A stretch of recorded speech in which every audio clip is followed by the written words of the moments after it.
네, 증인이라고 칭하겠습니다. 네, 증인에 대한 피의자 신문 조서는 이미 증거로 다 채택이 됐습니다.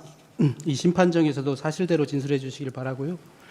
혹시 빠뜨린 부분이나 구체적인 부분에서 제가 여쭙는 말에 진실하게 증언해 주시기를 부탁드리겠습니다. 일의 가항입니다. 증인 2024년 8월 12일 용산 대통령실에서 피청구인 윤석열 대통령으로부터 임명장을 직접 수여받았지요? 그렇습니다. 혹시 그 당시에 대통령께서 증인에게 당부한 말씀 중에 기억나는 것 있습니까? 특별히 기억나는 건 없습니다. 예. 자, 생략하고 바항 묻겠습니다. 증인 경찰청 정보국장을 역임한 적도 있죠? 그렇습니다.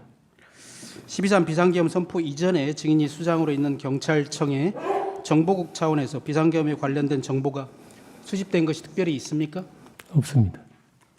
경찰청 대변인실에서는 매일 주요 언론 기사를 스크랩해서 청장인 증인과 주요 간부들에게 배포하고 있지요. 그렇습니다. 12.3 비상계엄이 선포된 날 아침에 증인이 보기에 특별히 전시나 사변 또는 국가 비상사태라고 할 만한 일이 있었습니까? 특별한 기억은 없습니다. 그날 주요 언론의 뉴스들은 소위 명태균 핸드폰이 언론사라 민주당의 명태균이 휴대폰을 제출하겠다고 한 내용이었는데 혹시 증인 기억납니까? 그게 매일매일 거를 기억할 수는 없습니다. 그날은 이제 비상계엄 한 당일 아침이니까요. 특별히 기억 안 납니까? 그날 비상계엄이 저녁에 발표가 됐기 때문에 그 비상계엄 한다는 날하고는 전혀 상관없이 보통의 날하고 똑같은 날이었습니다. 예. 12월 3일 저녁에 안가에서의 회동에 대해서 몇 가지 좀 여쭙겠습니다. 12월 3일 19시 20분경에 삼청동에 있는 안가에서 피청구인 대통령과 국방부 장관 김용현 그리고 서울경찰청장 김봉식을 함께 만났지요? 이 부분에 대해서는 제가 좀 양해를 좀 구해야 될 사안이 있는데 지금 제가 관련 건으로 기소가 돼서 서울중앙지법에서 지금 형사재판으로 제가 기소가 돼서 지금 피고인 신분입니다. 그 관련 공소 사실에 좀 포함되어 있어서 이 부분은 좀 증언을 못하더라도 좀 양해를 부탁드리겠습니다. 그날 안가에서 이렇게 만난 사실이 있다는 것도 확인해 줄 수 없습니까? 그래도 공소 사실에 포함되어 있는 내용이라서 공소 사실에 그 어떤 부분을 확인하고 어떤 부분을 확인 안 하고 하는 것보다는 그거는 형사재판을 통해서 아마 사실관계가 확인될 수 있을 것 같습니다. 예, 나의 일항을 좀 묻겠습니다. 그 자리에서 피청구인이 증인과 김봉식 서울청장에게 요즘 나라가 많이 시끄럽다. 종북 좌파 세력, 반국가 세력들이 사회 곳곳에서 나라를 혼란스럽게 하고 있다. 공무원에 대한 탄핵이 수십 차례 남발되고 있고 정부 예산대로 마음대로 해서 정부가 일도 못하게 하고 있다. 그래서 오늘 밤 22시에 비상계엄을 선포해야겠다. 계엄이 선포되면 계엄군이 국회와 여러 곳에 갈 것인데 많이 혼란스럽고 시끄러울 것이다. 계엄군이 국회에도 갈 것인데 경찰이 나가서 국회 통제를 잘해달라라고 말하지 않았습니까? 그것도 이제 같은 이유로 좀 양해를 부탁드리겠습니다. 그 당시에 피청구인이 국정원과 경찰이 엉망이다라고 해서 증인이 검찰에서 경찰청장이 증인에게 경찰이 엉망이다라고 해서 증인이 바짝 쫄았다 이렇게 진술한 바 있는데 사실인가요? 같은 그 공소 사실 관련된 거라서 이런 내용도 공소 사실에 포함되어 있습니까? 어차피 공소장에 다 정확하게 어떤 공소장이 어떤 문구로 나와 있는지는 제가 잘 모르겠습니다만 어쨌거나 그 전반적인 사실이 공소 사실에 포함되어 있는 그런 내용입니다. 증인이 이런 사실에 대해서 확인해 주면 증인의 그 형사 사건에서 불리해진다고 생각합니까? 그거는 불리할 수도 있고 그렇지 않을 수도 있는데 지금 제 형사 재판이 지금 공판 준비 기일 단계에 있고 제가 변호사로부터 들은 말에 의하면 아직 그 기록도 다 복사되어 오지 않았기 때문에 지금 검토할 수 있는 그런 상태가 아니라는 점을 좀 양해를 해주시면 감사하겠습니다. 예.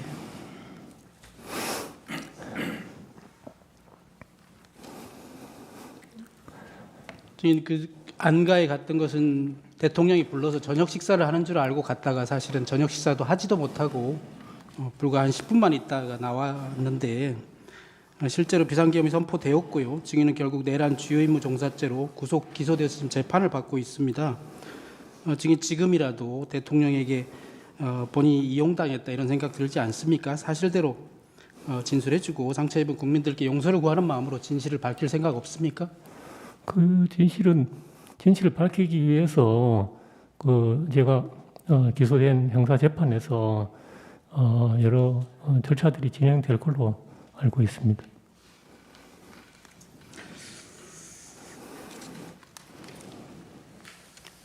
그럼 그 진실은 증인의 형사 재판이 끝나기를 기다려야 된다고 생각하는 거예요?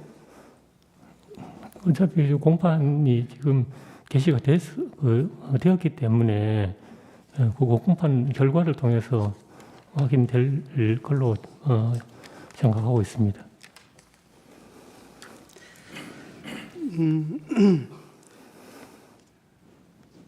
몇 가지만 더 여쭤보겠습니다.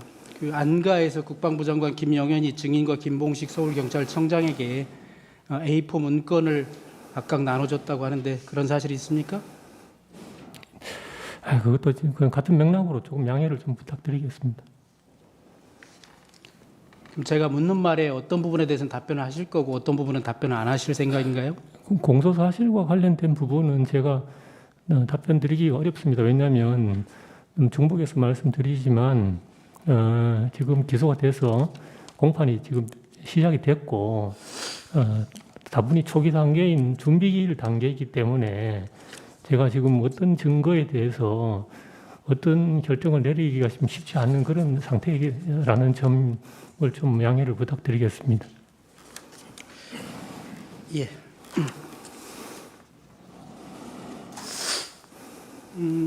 제 8차 변론 기일에서 이 심판정에서 피청구인 본인이 서울경찰청장 김봉식이 증언한 이후에 진술한 게 있거든요. 제가 한번 말씀드려 볼게요. 그날 안가에서 김영현 장관이 증인과 서울경찰청장 김봉식에게 국회 외곽에 배치할 경찰 병력을 종이에 그림을 그려가면서 설명하는 것을 보았다. 이렇게 피청구인이 진술한 바 있거든요. 안가에서 김영현 장관이 증인과 김봉식에게 종이에 그림을 그려가면서 국회 외곽에 경찰력 배치에 대해서 설명한 적이 있습니까? 그것도 공소 사실을 통해 가지고 확인될 걸로 생각합니다.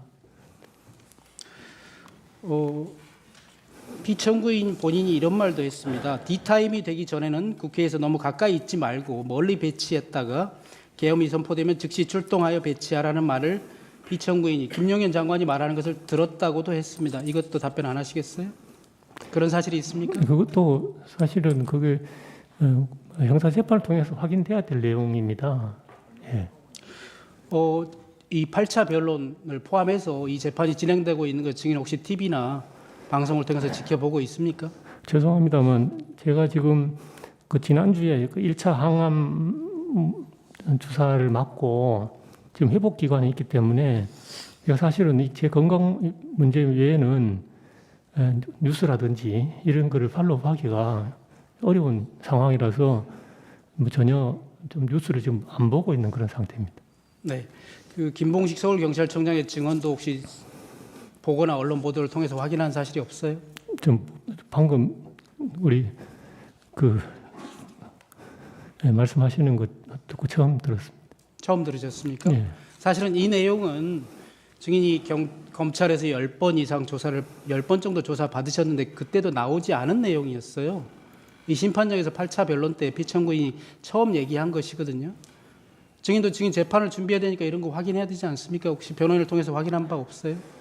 죄송합니다만 제가 여기 증인으로 출석하면서 성실하게 준비를 해 왔어야 되는데 사실은 제 건강이 그 정도까지는 여력이 없어서 일단은 제가 검찰에서 조사받았을 때까지 그리고 12월 3일 당일날과 관련된 여러 가지 제 기억하고 있는 내용을 성실하게 정언하기 위해서 나왔습니다.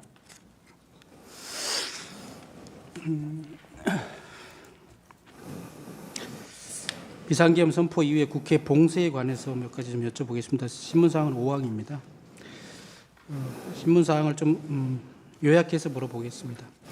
지금 비상계엄 선포된 이후에 국회를 봉쇄했다가 나중에 일시적으로 일부 국회의원과 출입증을 가진 사람들에 한해서 출입을 허용했다가 포고령이 선포된 이후에 다시 한번 전면 봉쇄를 한 사실이 있는데 그런 사실은 인정합니까? 그것도 경찰 수사와 검찰 수사 단계에서 제가 여러 차례 이야기를 했는 한 내용이고 공소 사실에 포함된 내용이라서 아직 증언들을 어떻게 동의를 할 것인지 여부가 아직 변호인하고 협의가 아직 안 된 상태라서 아직 지금 여기서 말씀드리기는 조금 어렵습니다. 제 입장에서 좀 답답해서 말씀드리는 것인데요. 온 국민이 지켜보고 있거니와 또 증인 13만 경찰의 수장 아니었습니까? 증인이 있는 그대로 사실을 얘기한다면 증인의 형사재판에서도 불리하건 유리하건 법적인 판단을 받으면 되는 것이고 사실에 관한 것은 답변해 줄 수 있지 않아요? 형사재판 통해서 제가 사실대로 다 이야기를 하고 그것이 제가 책임을 회피할 생각은 전혀 없습니다. 사실은 사실대로 제가 밝히고 제가 책임을 져야 할 부분이 있으면 책임질 것입니다. 지금 검찰에서 조사 받을 때 매번 다 변호인 입회하에 조사 받으신 것은 맞습니까? 맞습니다. 예, 그리고 그때 질문에 사실대로 답변한 것은 맞아요? 이건 각 조서별로 제가 그렇게 다 서명 날인했습니다. 그리고 조사 받은 이후에 조서를 다 열람하고 서명 날인한 것도 맞지요? 그건 맞습니다. 조심은 여기서 일단 마치겠습니다. 예, 피청구인 주시문하십시오.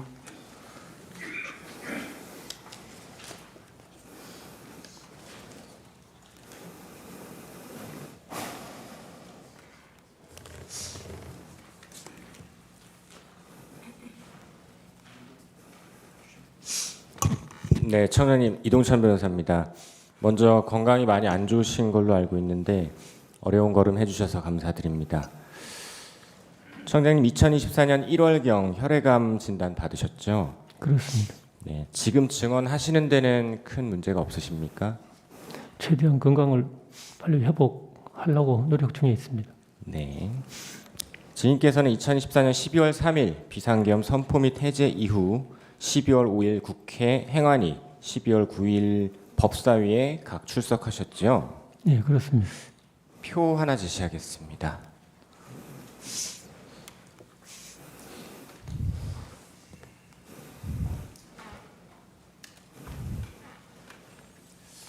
증거는 아니고요. 증인께서 국회 출석하고 수사기관에서 조사받으신 일정들입니다. 증인께서 12월 11일 새벽 01시 07분경 경찰 국수본에서 조사받던 중에 긴급 체포되셨죠? 예.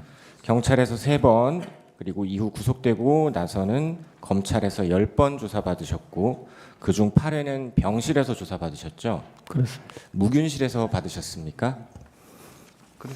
역격리실이라고 명명할 수 있겠습니다. 네. 조사 중에 폐렴까지 걸리고 백혈구, 후중구 수치가 원래 정상 수치 1,500에서 77까지 떨어지기도 하셨죠. 예. 검찰 조사 당시에 상황이나 분위기는 어땠습니까? 어떤 상황을 말씀하시는지 모르겠습니다만 건강이 매우 안 좋아서 조사받기 참 어려우신 상황이었을 것 같은데 그럼에도 불구하고 병실에서까지 이렇게 여러 번 조사를 받으신 이유가 있으십니까? 검찰에서 조사가 필요하다고 이야기를 했고 그리고 제 상황을 충분히 이제 설명을 했음에도 불구하고 필요하다고 해서 제가 거기에 응한 것입니다. 그러면 당시 경찰이나 검찰 조사 당시에 선망 증세가 혹시 있다던가 치료 중에 그런 건 없으셨습니까? 제가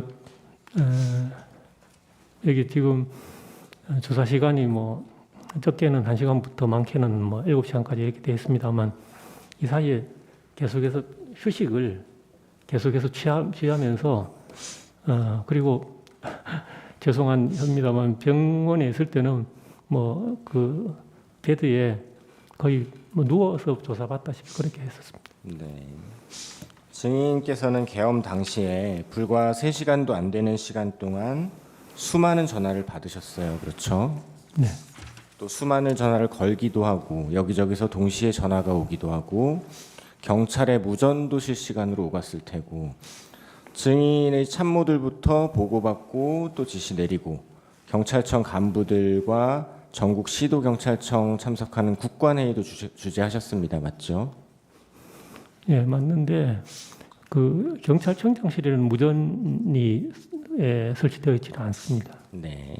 그러면 상황실에는 그 무공화 회의실에는 있습니까? 거기도 없습니다. 어쨌든 계엄 당시의 상황이 상당히 혼란스럽고 정신없는 상황이었을 것 같은데 맞습니까?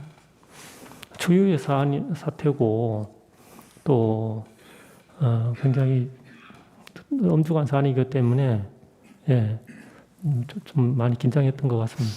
네. 당시 이렇게 온갖 전화 그리고 회의 주재하시고 혼란스럽고 정신없는 상황이었을 텐데 그리고 계엄 당시는 어떠셨는지 모르겠지만 수사기관에서 수사 받으실 때는 안타깝게도 건강이 더 많이 악화되셨던 걸로 알고 있습니다.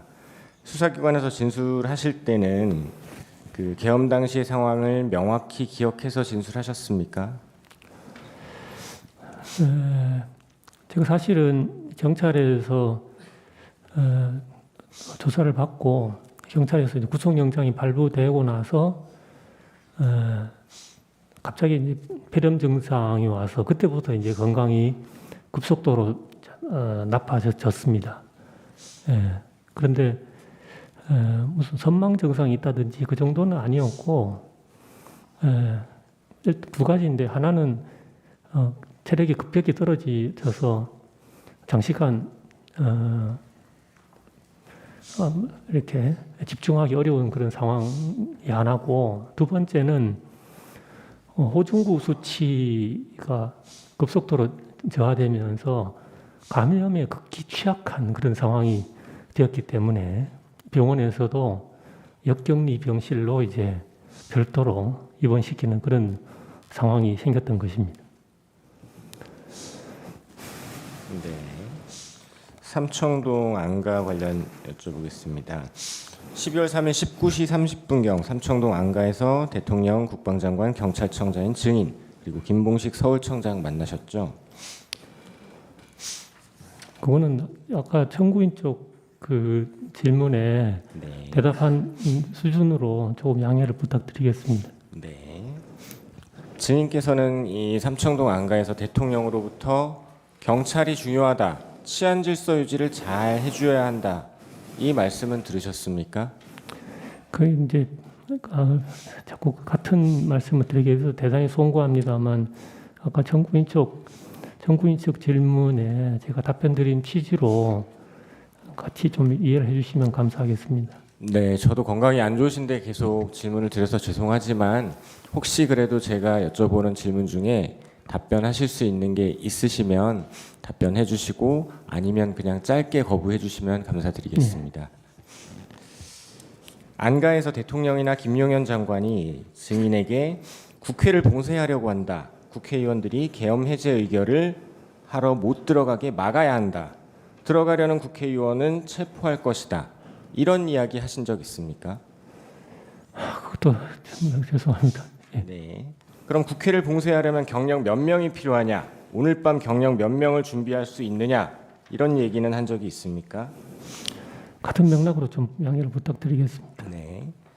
이건 좀 일반적인 얘기인데요. 증인 진술에 의하더라도 국회 울타리는 2.5km, 울타리도 낮아서 여성들도 쉽게 월담할 수 있는 곳이고 국회는 쉽게 통제할 수 있는 곳이 아니다. 출입문은 7개인데 문 하나 막는데도 5개 중대 300명은 필요하다라고 하셨었어요. 이건 맞습니까? 그것도 사실 뭐 공소 사실과 깊이 관련되어 있는 그런 내용이라서 예. 알겠습니다. 계엄 초기 국회에 투입된 경력은 5개 기동대 300명에 불과했었죠.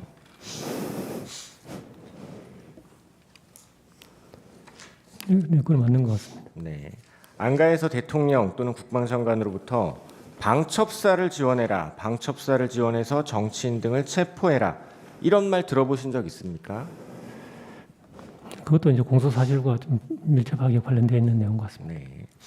안가에서 대통령은 주로 국회의 탄핵, 특검, 예산, 반국가 세력 등등에 대한 이야기를 했었는데 대통령 말씀 중에 국방부 장관이 A4 용지 문건을 증인과 김봉식 청장에게 나누어 주었다고 하셨어요. 맞습니까? 그것도 공소 사실과 관련되어 있는 것 같습니다. 네. 그 A4 용지에 2200 국회와 같이 시간과 장소 몇 군데가 기재되어 있었죠. 그건 이제 공소 사실 내용입니다. 증인 검찰에서 김용현 장관이 문건을 나눠줄 때 대통령이 계속 말씀 중이라서 꼼꼼히 읽어볼 수가 없었다라고 진술하셨습니다. 맞습니까? 조서 내용도 지금 그 공소 사실 관련돼 있어서 죄송합니다만 네, 짧게 거부 의사 표현해 주시면 되겠습니다. 그럼 대통령께서는 하던 말을 계속했다는 것이고 A4 문건에 대한 말을 하거나 설명한 건 아니겠네요. 죄송합니다. 예. 네. 증인께서는 이 A4 문건에 대해서 조악한 수준이었다. 경찰청장으로 증인이 알아야 할 내용이 없었다. 실제로 비상계엄을 선포할 것이라고 생각하지 않았다. 문건도 중요하게 생각하지 않아 읽어보지도 않았고 증인의 배우자가 찢어버리라고 하여 찢어버렸다. 21시 30에서 22시경 김용현 장관이 전화하여 좀 늦어질 것 같다라고 하였음에도 증인은 이 이야기를 나한테 왜 하지? 라고 생각했다고 진술하셨습니다. 맞습니까? 죄송합니다. 그건 증인께서는 계엄 이후 체포 구속되기 전에 국회 행안위, 법사위에 각 출석해서 계엄 선포 사실을 TV에서 대통령이 담화를 발표하는 걸 보고 알게 되었다라고 말씀하셨죠. 예, 그렇습니다. 증인께서는 원래 12월 4일 대통령 앞에서 마약 관련 회의와 증인의 발표가 예정되어 있으셨죠. 그렇습니다. 네, 그래서 12월 3일 퇴근 무렵에도 그게 신경 쓰여서 부하 직원에게 발표 자료를 준비하게 하고 발표 자료가 준비가 다 됐다는 이야기를 듣고 집에서 다시 출근을 해서 22시경 집무실에 가서 그 자료를 공부하셨던 것으로 보이는데 맞습니까? 예, 그건 맞습니다. 증인께서는 대통령이 이례적으로 불러서 간 자리에서 대통령이 비상계엄을 이야기하면서 경찰이 치안질서 유지를 잘해달라라고 했다는 것이고 그와 관련해서 대통령 옆에 있던 국방장관이 시간과 장소가 기재된 문서를 줬는데 그런데도 증인은 비상계엄을 선포할 것이라고 생각하지도 않았고 문건도 중요하다고 생각을 안 했고 경찰이 뭘 해야 한다고 생각하지도 않았고 증인에게 부여된 임무도 없었고 그래서 읽어보지도 않았고 배우자의 말을 듣고 찢어서 휴지통에 버렸다. 국방장관이 다시 전화해서 좀 늦어질 것 같다라고 했음에도 그런 얘기를 증인에게 왜 하지라고 생각했다는 것입니다. 그리고 계엄 직후 국회 행안위 법사위 나가서도 계엄을 TV 보고 알았다. 계엄이 끝나고 난 뒤에 이 계엄이 곧 내란이라는 전제하에 수사기관에서 증인, 서울청장, 기타 사령관들 모두 내란의 중요 임무 종사자라고 몰아세우니까 방금 말씀드린 이런 증인의 진술 중에 일부 사실과 다르게 진술하신 것도 있는 거 아닙니까? 그 이제 공소장에 나와 있는 내용들이 일부 있는데 그건 이 자리에서 답변드리는 건 적절하지 않는 것 같습니다. 네. 국회 1차 통제 관련 질문 드리겠습니다.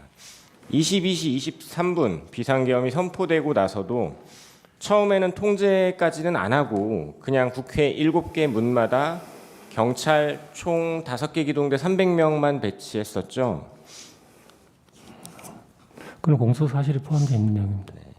그러다 22시 45분경 증인이 김봉식 청장에게 국회에 경력 배치가 되었는지 물으려고 전화하셨다가 일시에 사람들이 많이 몰려오고 있는 상황이라 시민들 안전, 국회의 안전이 우려돼서 이 1차 통제를 하게 된 것이죠. 죄송합니다. 그건 공소 사실에 포함되어 있는 내용입니다. 네. 국회 경비대장 목현태의 진술에 의하더라도 원래부터 국회는 18시경부터 다음날 아침 9시까지는 일반인의 출입이 금지되어 있고 국회 관계자도 신분 확인 후에 출입이 가능하다고 하던데 맞습니까? 그건 제가 잘 모르겠습니다. 네. 일시적 선별적 국회 출입 허용 부분에 대해서 여쭤보겠습니다. 김봉식 서울청장께서는 23시 07분경부터 국회 상시 출입자들의 출입을 허용했는데 알고 계시죠? 그 공소 사실에 포함되는 내용입니다. 네. 이렇게 국회 상시 출입자들 출입을 허용하게 된 경위가 김봉식 청장이 증인께 전화를 해서 국회 상시 출입자들이 출입하게 해달라고 항의를 합니다. 검토 결과 출입을 통제할 법적인 근거가 없습니다. 출입을 허용해야 하겠습니다. 라고 했고 증인도 맞네요. 라고 해서 출입을 허용하게 된 건 맞습니까? 공소 사실입니다. 그래서 23시 07분경부터 2차 통제 지시가 내려간 23시 37분경까지 약 30분 동안은 국회의원, 보좌관, 국회 직원, 출입 기자 등 다수가 국회로 들어갔죠. 공소 사실에 포함된 내용 같습니다. 증인 이 시점, 그러니까 일시적 선별적 통제가 허용되고 있던 23시 07분경부터 23시 37분경 사이에 대통령으로부터 전화 받으신 거 있으시죠? 공소 사실에 포함된 내용입니다.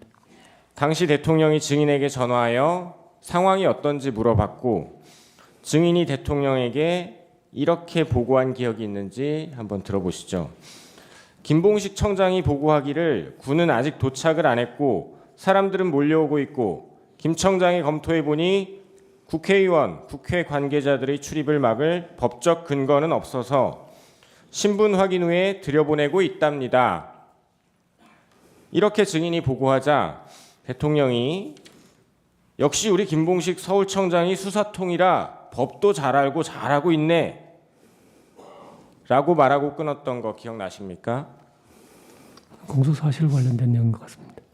계엄이 해제되고 난 12월 4일 새벽 증인은 대략 5시경으로 기억하고 계시던데 그 즈음에 대통령으로부터 전화 받은 사실 있으시죠?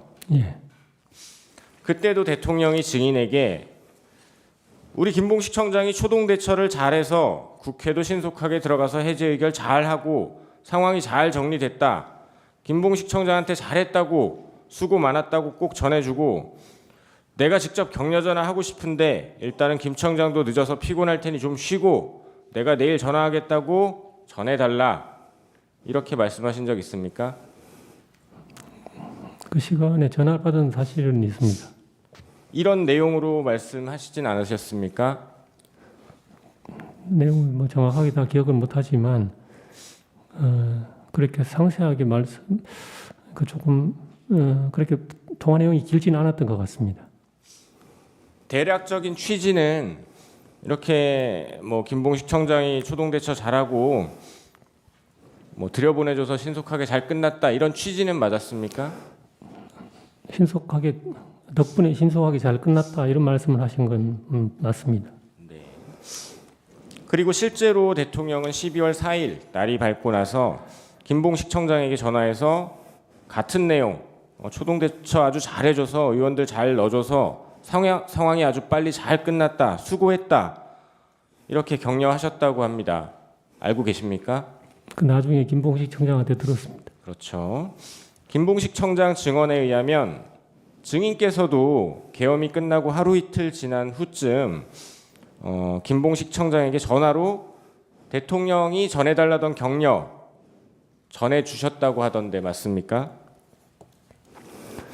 그때 김봉식 청장하고 통화는 한 것 같은데 구체적으로 무슨 이야기를 했는지는 제가 잘 기억을 못하겠습니다. 네, 대통령에게 김봉식 청장에게 증인께서 대통령이 잘했다 그러더라 대략 이런 취지의 말씀 전달하신 건 있습니까? 제가 대통령님께 전화를 받았던 내용을 이야기를 했었고 김봉식 청장님도 대통령님으로부터 또 직접 전화 받았다는 이런 내용으로 전화 받았다 하는 이야기를 들은 거는 있습니다. 네. 한편 12월 3일 그 일시적 선별적 국회 출입이 허용되던 그 시점쯤에 증인으로부터 대통령은 김봉식 청장이 선별적 출입을 허용하고 있다라는 보고를 대통령이 받고 나서 수방사령관한테 전화를 했었습니다. 상황이 어떤지. 그러자 수방사령관이 국회 사람이 많아서 어느 문으로 들어가야 할지 모르겠습니다. 이렇게 수방사령관이 얘기하니까 대통령이 증인에게 보고받은 내용, 김봉식 청장이 이렇게 들여보내고 있습니다 라고 했던 증인의 보고 내용이 생각나서 수방사령관 이진우에게 경찰이 거기 어디 문으로 가면 신분 확인하고 들여보내주고 있을 테니까 그 문으로 가서 경찰에게 얘기하면 들어갈 수 있을 거다라고 알려주기도 했다는데 어떻습니까? 대통령과 증인 그리고 김봉식 청장, 이진우 수방사령관의 서로 간의 이 통화 내용에 비추어 보면 12월 3일 그 일시적 선별적 통제가 이루어지던 그 시각에 대통령이 증인에게 전화해서 김봉식 청장 잘하고 있다라고 한 것은 맞는 것 같은데 어떻습니까?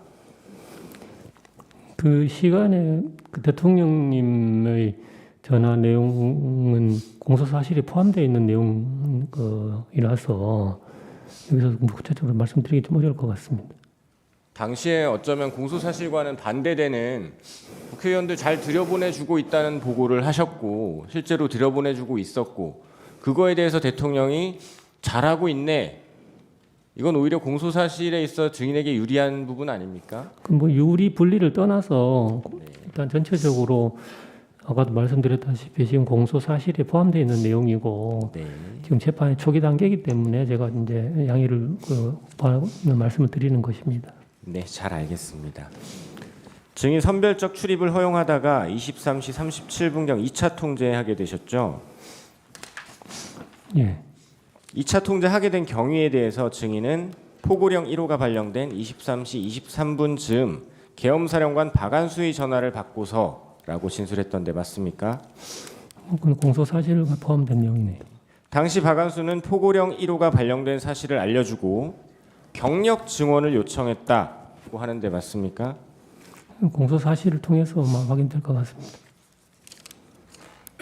증인은 검찰 조사에서 조사 회차가 거듭되는 과정에서 이 부분에 대해서 처음에는 모르겠다. 또 박안수가 셧해달라고 차단해달라고 했다라고 진술하다가 박안수 말이 맞을 수도 있다. 즉 셧다운이 아니라 경력 증언을 요청했을 수도 있다.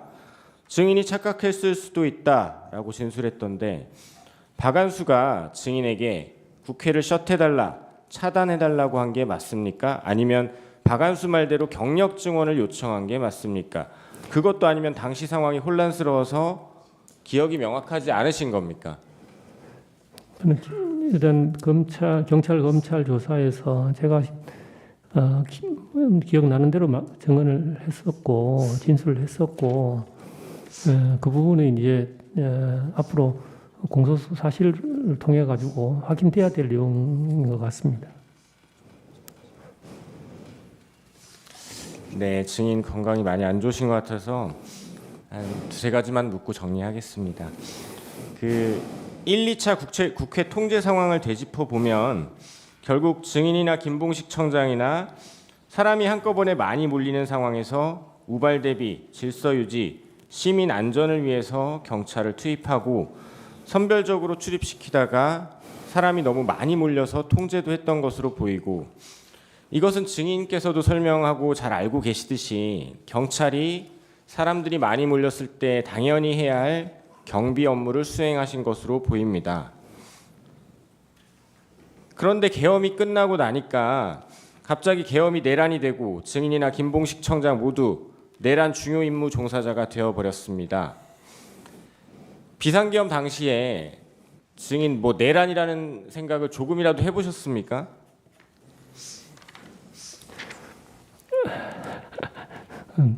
내란이라고 생각했으면 그렇게 안 하겠죠. 증인 비상계엄 당시에 대통령으로부터 전화 받을 때 비화폰으로 받으셨죠? 예, 그날 대통령 말고 증인에게 비화폰으로 전화 건 사람 한 명 있습니다. 맞습니까? 예, 박안수 계엄사령관이 국방부 장관의 비화폰을 빌려 포고령 발령 즈음 증인에게 전화했던 바로 그 전화 한 통입니다. 맞습니까? 맞습니다.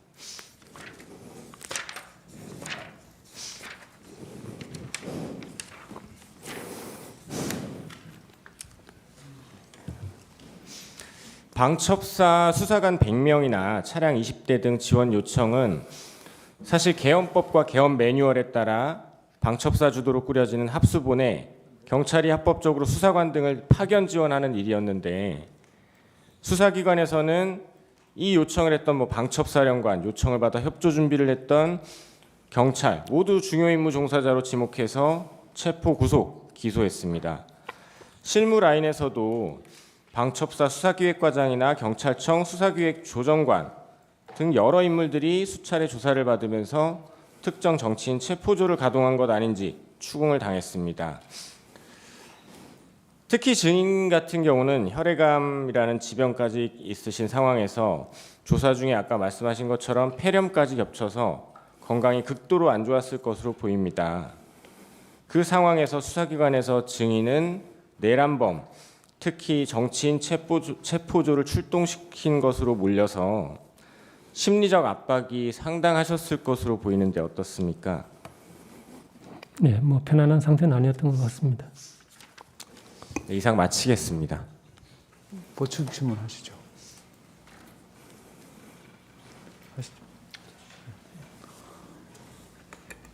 저 증인 그 박현수 국장 아시죠? 예, 알고 있습니다. 그 행안부 경찰국장. 그렇습니다. 그 12월 4일 아침 6시 23분에 증인이 박현수 국장한테 전화를 해서 14분 35초 동안 통화를 한 기록이 있어요. 예, 통화했습니다. 무슨 얘기 하셨나요?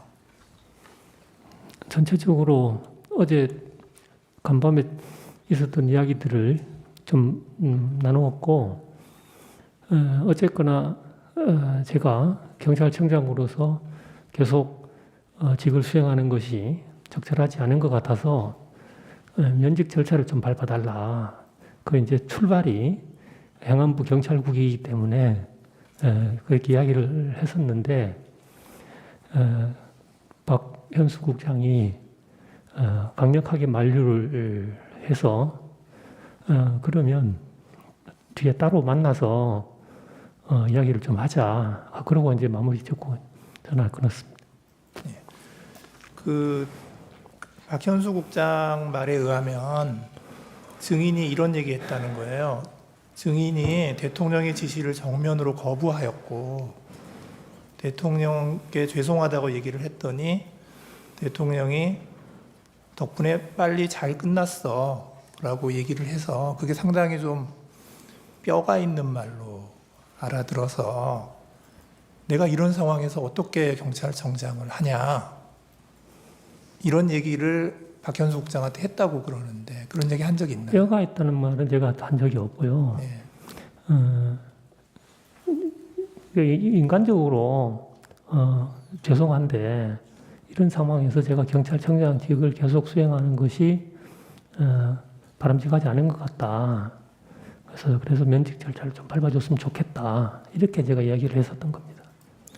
그 증인이 아까 그 박안수 계엄사령관한테서 전화를 받은 적이 있다고 하셨잖아요. 전화를 받았습니다. 전화를 받았는데 증인이 협조 안 해줬죠. 결과적으로 그렇게 됐습니다. 네? 결과적으로 그렇게 됐습니다. 예. 그리고 여인영 방첩사령관이 전화를 했는데 그때도 증인이 협조 안 해줬죠. 예. 네, 이상입니다. 주신문 하십시오. 추가 신문 하십시오. 예. 증인 공소사실과 상관없는 얘기를 한번 여쭤볼게요. 예. 최근 보도에 따르면 정보사 100여 단이 계엄 하루 전인 12월 2일에 경찰청에 범죄 경력 조회를 할 수 있는 폴 조회 권한을 복구해달라고 정식으로 공문을 보냈고 경찰청이 이를 복구해줬다고 하는 기사가 있었습니다. 증인 혹시 알고 있어요? 죄송합니다. 못 봤습니다. 기사를 못 봤어요? 예, 기사도 못 봤고 예.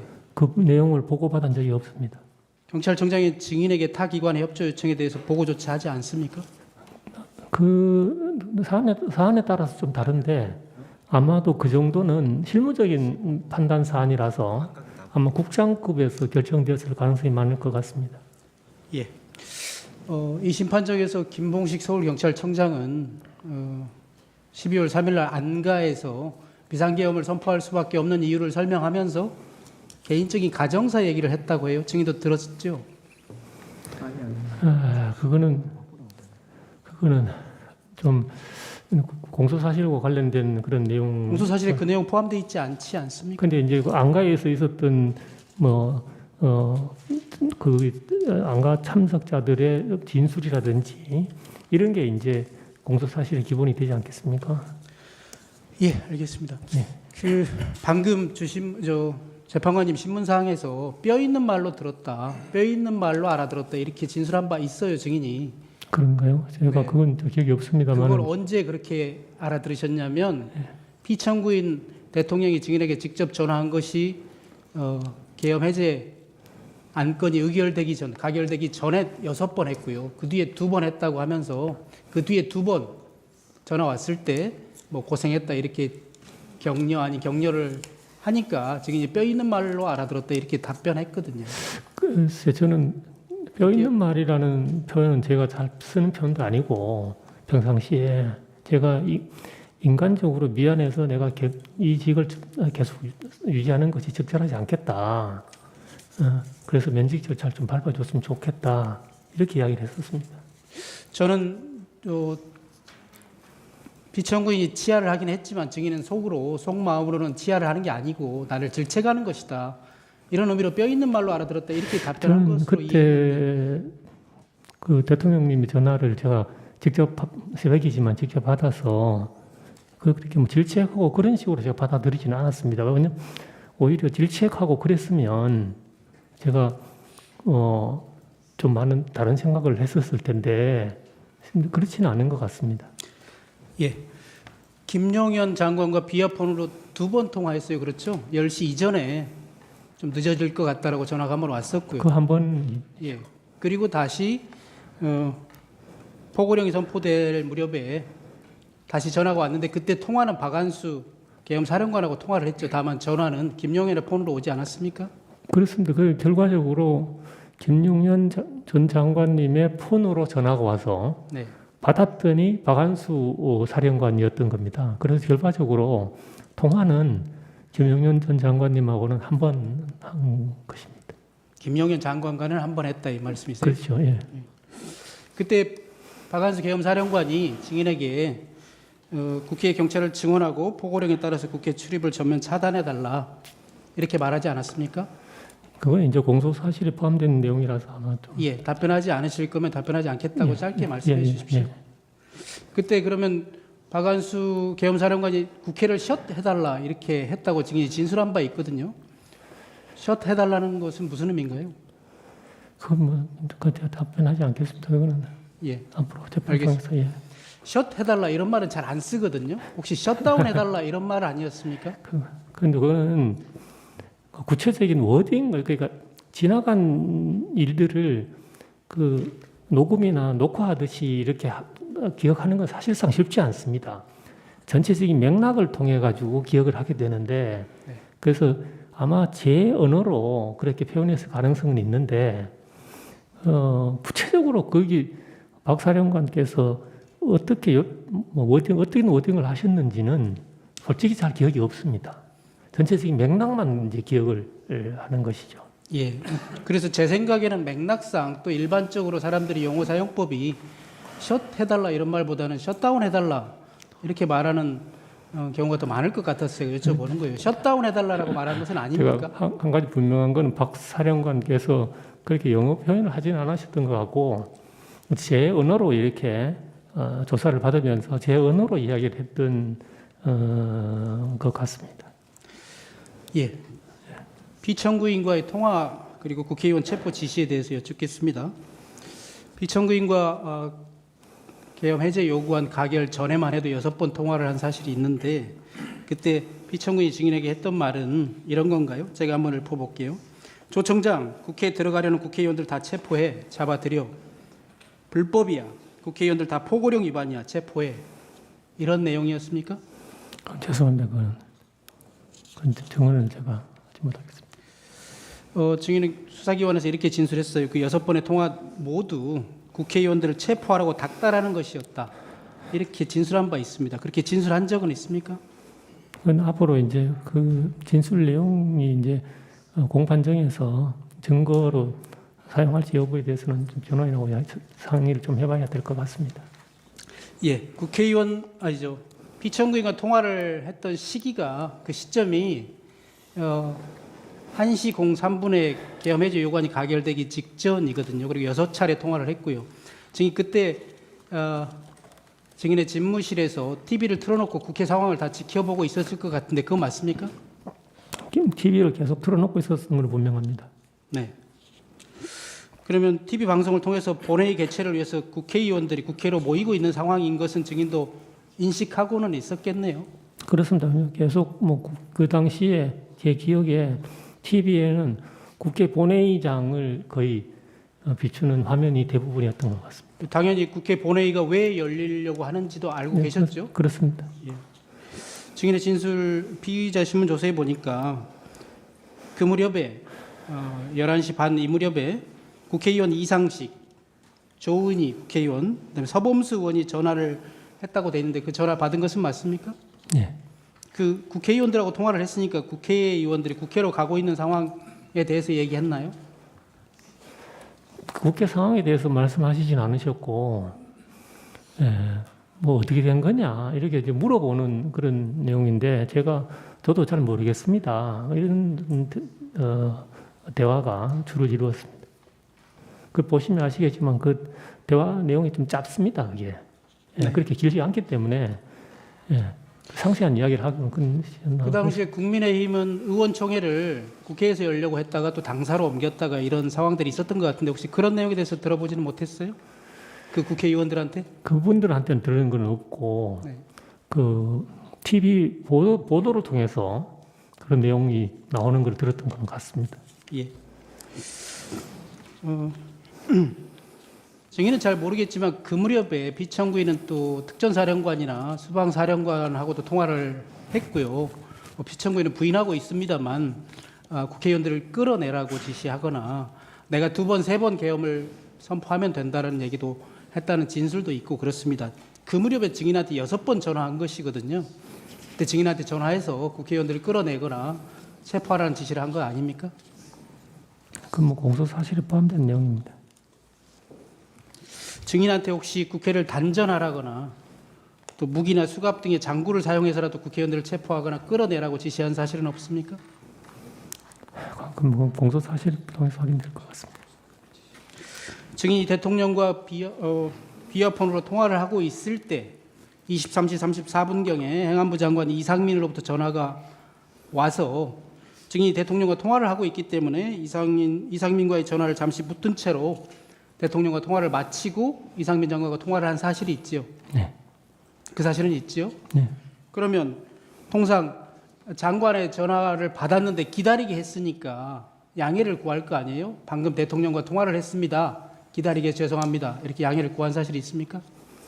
그렇게 양해를 구하진 않았고 이제 그 전화를 받고 장관님 죄송합니다 이렇게 말씀드리니까 장관님이 뭐 별다른 말씀 없이 이렇게 말씀을 이어가셔서 대통령님과의 어떤 통화라든지 이런 말 이야기는 전혀 없었습니다. 혹시 그때 이상민 장관이 증인에게 단전단수라든가 소방청과 협조하라는 이런 말을 하지 않았습니까? 전혀 없었습니다. 그런 말 없었습니까? 그 직후에 소방청장과 통화한 사실인데 그 증인 모릅니까? 그건 잘 모르겠습니다. 통화를 이상민 장관과 통화한 직후인데요. 23시 36분경에 증인이 김봉식 서울청장에게 직접 전화해서 다시 국회를 봉쇄하라고 지시했는데 그런 사실은 있지요? 그건 이제 공소 사실에 포함된 내용입니다.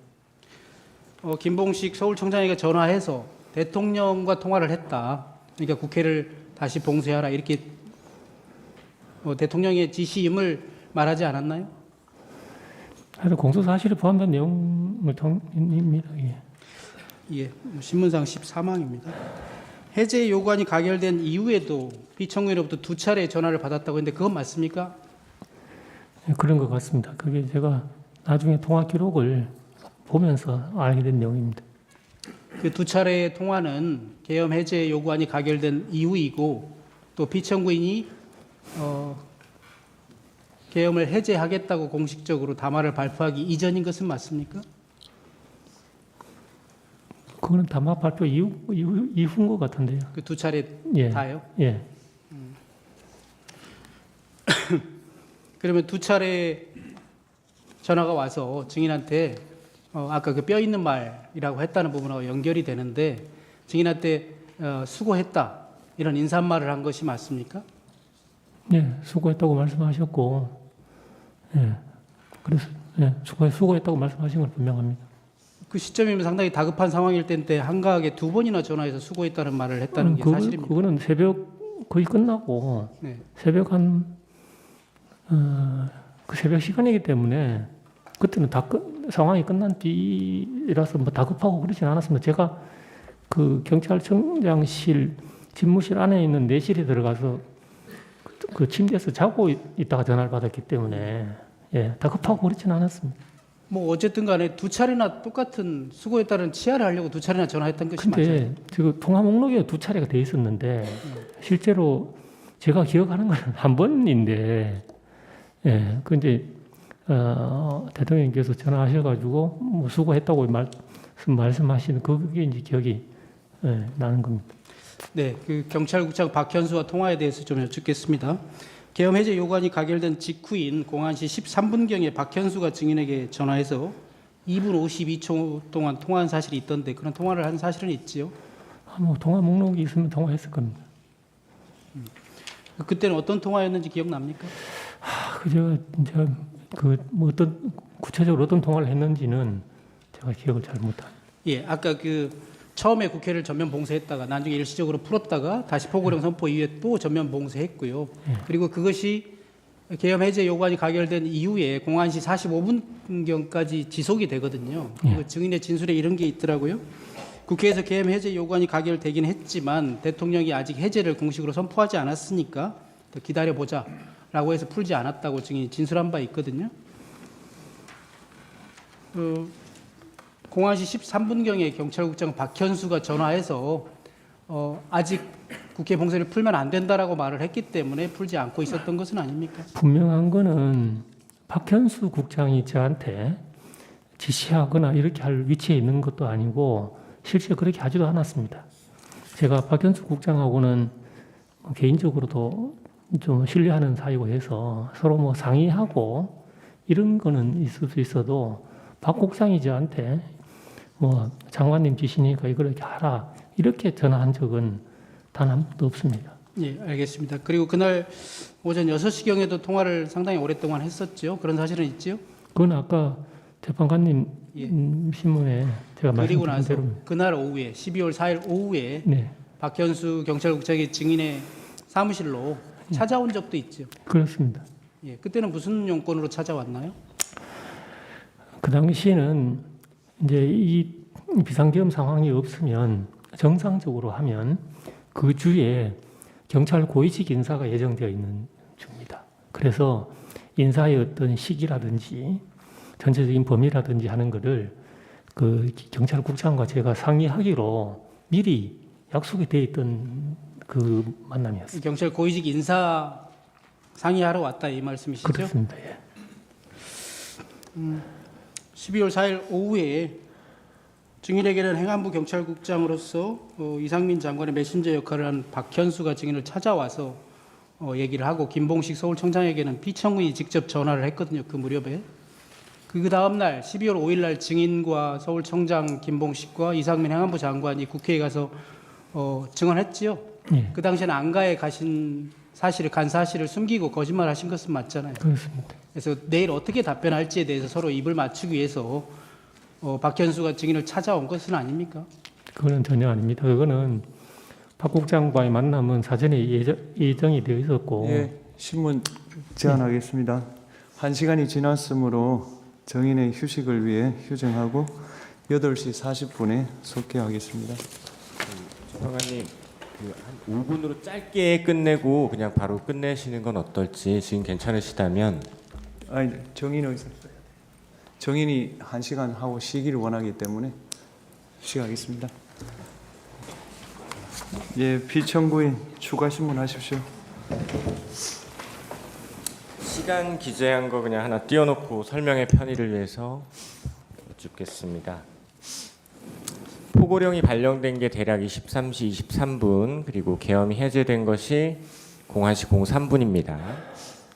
증인께서는 12월 3일부터 12월 4일까지 사이에 대통령으로부터 비화폰으로 총 8회의 전화를 받았고 그중 앞의 6번은 포고령 1호가 발령된 23시 이후부터 국회의 해제 의결이 있었던 01시 03분 사이 그리고 뒤에 2번, 앞에 6번 말고 뒤에 2번은 계엄 해제 이후 증인이 내실에서 잠을 자고 있던 05시경이라고 하셨습니다. 그건 맞습니까? 제가 전화 내용은 물어보지 않겠습니다. 시간만 여쭤보겠습니다. 정확한 시간은 모르겠는데 하여튼 그 뒤에 온 거는 새벽인 거는 확실합니다. 그리고 증인이 이렇게 6번, 2번을 나눠서 기억하는 이유에 대해서 12월 4일 낮에 증인이 비화폰 통화 목록을 지우려고 확인했을 때 계엄 당시 대통령으로부터 온 전화가 6번 6회의 통화와 2회의 통화가 나누어져 있었고 그 나누어진 이유가 중간에 다른 통화가 끼어 있었기 때문이라고 진술하셨는데 그건 맞습니까? 그렇게 진술하지는 않은 것 같은데요. 그렇게 진술 안 하셨습니까? 하여튼 그 나눠져 있었고 그게 나눠져 있었던 이유에 대해서는 제가 잘 모릅니다. 네. 예. 증인 박안수 계엄사령관으로부터 그 국방부 장관 비화폰 빌려서 걸었던 전화, 증인에게 걸었던 전화, 박안수한테서 받은 첫 번째 전화였죠. 박안수로부터 사건 당일 3번. 예. 그 첫 번째 전화가 포고령 발령 시점, 즉 23시 23분 경이었죠. 포고령 관련 전화였는데 맞습니까?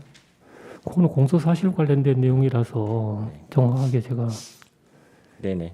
대통령으로부터 왔던 첫 번째 전화는 그 아까 일시적 선별적 출입을 허가하던 그 즈음에 잘하고 있다는 그 전화입니까? 근데 그건 공소사실에 포함된 내용이기도 하고 잘 기억도 없고 그렇습니다. 그러면 대통령으로부터 온 전화, 박안수로부터 온 전화, 그 국방부 장관 비화폰으로 걸었던 전화, 그 2개 중에 어느 게 먼저입니까?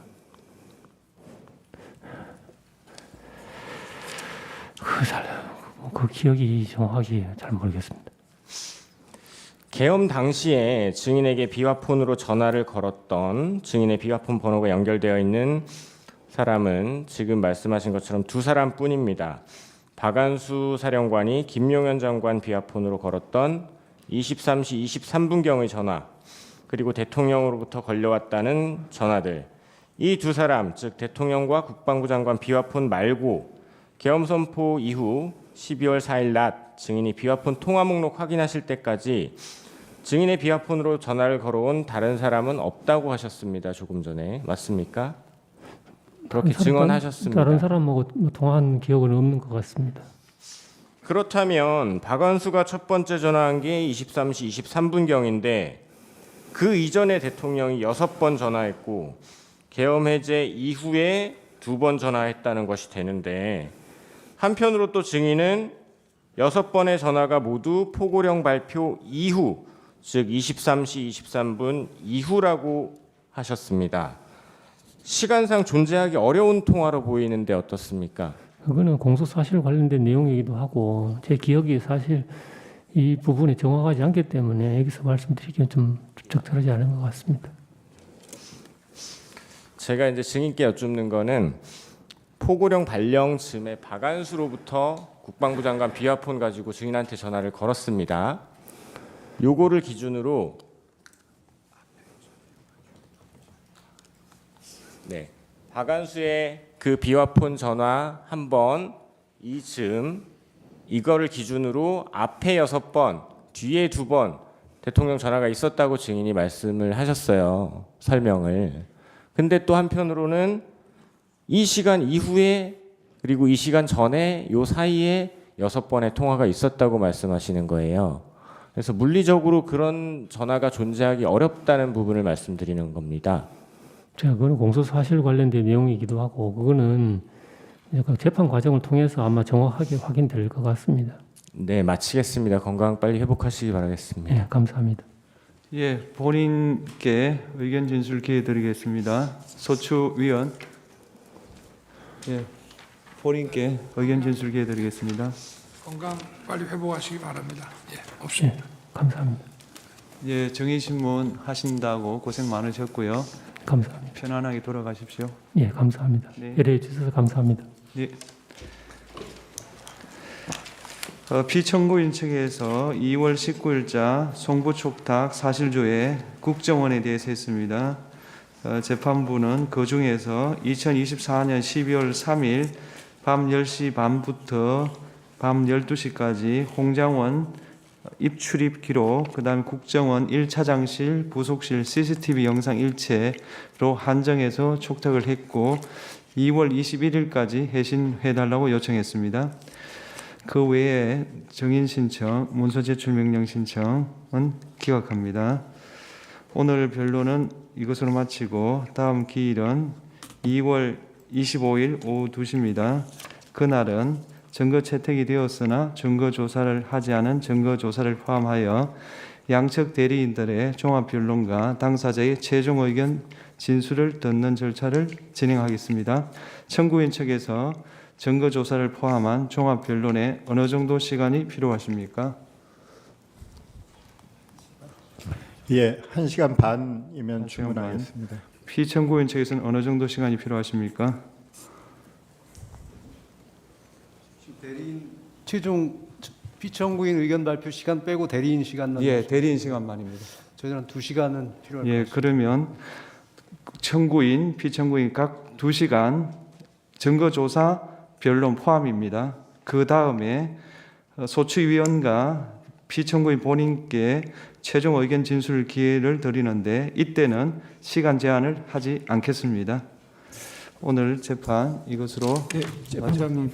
최종 기일 지정과 증거와 관련된 것에 따라 3분만 의견 하십시오.